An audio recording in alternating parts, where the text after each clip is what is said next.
mudane xasan sheekh maxamuud madaxweynaha cusub ee jamhuuriyadda federaalka Soomaaliya ayay maanta halkan uga bilaabanayaan waayihiisa filla Soomaaliya oo uu ku shaqeyn doono noqon doonta halkan xafiiskiisa rasmiga ah iyo waliba hoyga uu ka degan yahay caasimadda dalka madaxweynihii hore ee dalka Maxamed Cabdullaahi Farmaajo ayuu madaxweynaha cusub ee jamhuuriyaddu si rasmi ah uga wareegay xafiiska dalka looga arrimiyo madaxweynihii hore ee dalka Maxamed Cabdullaahi Farmaajo oo hareer jooga madaxweynaha cusub ee jamhuuriyadda mudane xasan sheekh maxamuud warbaahintana si wada jira ula hadlay ayaa tilmaamay inuu ku wareejiyay madaxweynaha jamhuuriyadda dhammaanba xogaha iyo galalka hay'adaha kala duwan ee dawladda si gaar ah wuxuu u tilmaamay ciidamada qalabka sida gaar ahaanna ciidamada ku maqan tababarada kala duwan ee dalalka caalamka lagu tababaraya si gaar ah dalka Eritrea madaxweyne Maxamed Cabdullaahi Farmaajo shacabka Soomaaliyeed iyo mas'uuliyiinta dawladda ayuuna ka dalbaday inay si dhow ula shaqeeyaan madaxweynaha cusub ee dalka mudane xasan sheekh maxamuud si qaranku ugu sii talaabsado horumaro iyo guulo hor leh alxamdulillaah ilaaha mahad iska leh oo maanta munaasabadan taariikhiga ah aan xilka madaxweynaha jamhuuriyadda federaalka Soomaaliya aan ku wareejinayo madaxweynaha cusub oo la doortay mudane xasan sheekh maxamuud mudane madaxweyne ilaahay waxaan kaaga baryayaa xilkan culus inuu ilaahay kuu fududeeyo xilku waa meerto 5 sano ka hor halkan aan taagnayn aad igu soo wareejisay xog badan ay siisay faylashii dalka xogtoodii oo dhan ay siisay ay koow ka ahayd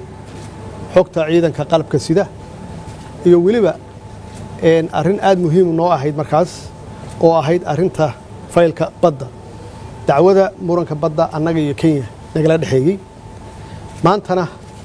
waxaan kugu wareejiyay sidaas oo kale xog aad u fara badan iyo faylal aad u fara badan oo ay ugu horeyso xogta ciidanka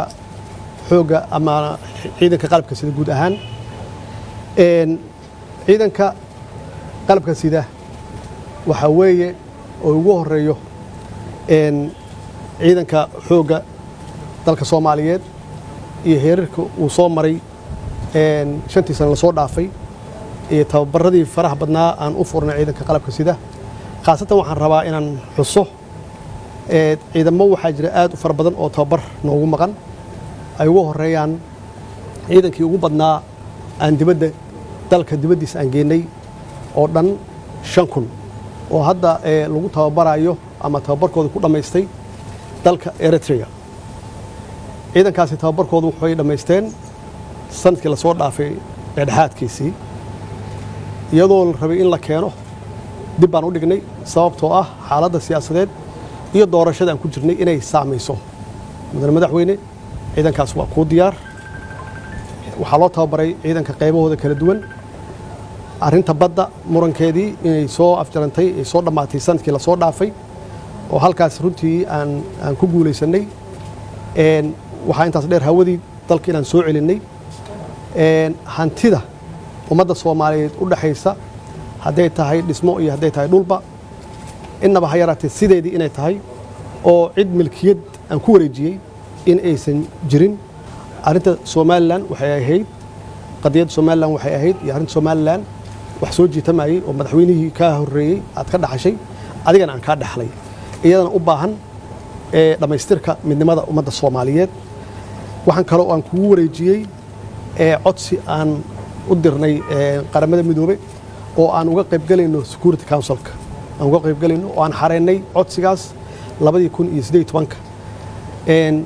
doorashada aan u galayno 2024 si aan maxaan ku raadaan u fariisano kursigaas 2025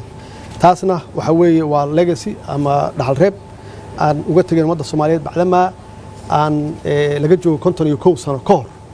sidaan xorriyad u qaadanay aan noqonay xubin kamid ah hal mar kaliya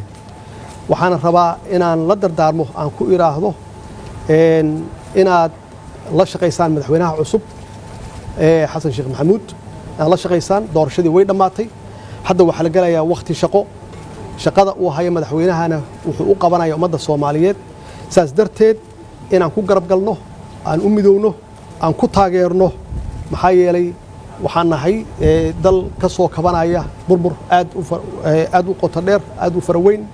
saas darteedna hal qof iyo laba qof waxba ma qaban karaan shacabka Soomaaliyeed ama ummadda Soomaaliyeed meel kasta ay joogaan inay garab ku siiyaan madaxweynuhu aniga ka ahaantayda waa ku garab taagnahay waxaan ka ballan qaadayaa inaan garab kuu siiyo gacan kuu siiyo heer walbaba insha Allahna waxaan ku rajaynaynaa inuu Ilaahay ku fududeeyo bismillah alxamdulilah wasalaatu wasalaamu calaa rasuulillaah assalaamu calaykum waraxmatullaahi wabarakaatuh madaxweynaha siduu u sheegay maanta waa maalin oo taariikhi ah oo u baahan in aad iyo aad loo xuso loona xasuusto madaxweynuhu si tartiiba oo nidaam ah ayuu igu wareejiyey xilka dukumiintiyaasha iyo mashaariicda faylasha waaweyn oo madaxweynuhu ka hadloo dhan waan la wareegay dabcan waa tartiib ayaan dibdib wada akhrin doonaa wada fiirin doonaa wixii macluumaadahoo aan fahmi waayeyna dabcan walaalkii waa joogaa dibaan ula noqon doonaa waa weydiin doonaa aad iyo aad ayaan mar kale ummadda Soomaaliyeed ugu mahad celinaya madaxweynaha aadan ugu mahad celinaya madaxweynuhu waa mahadsantahay allah ku dhaw waa mahadsantahay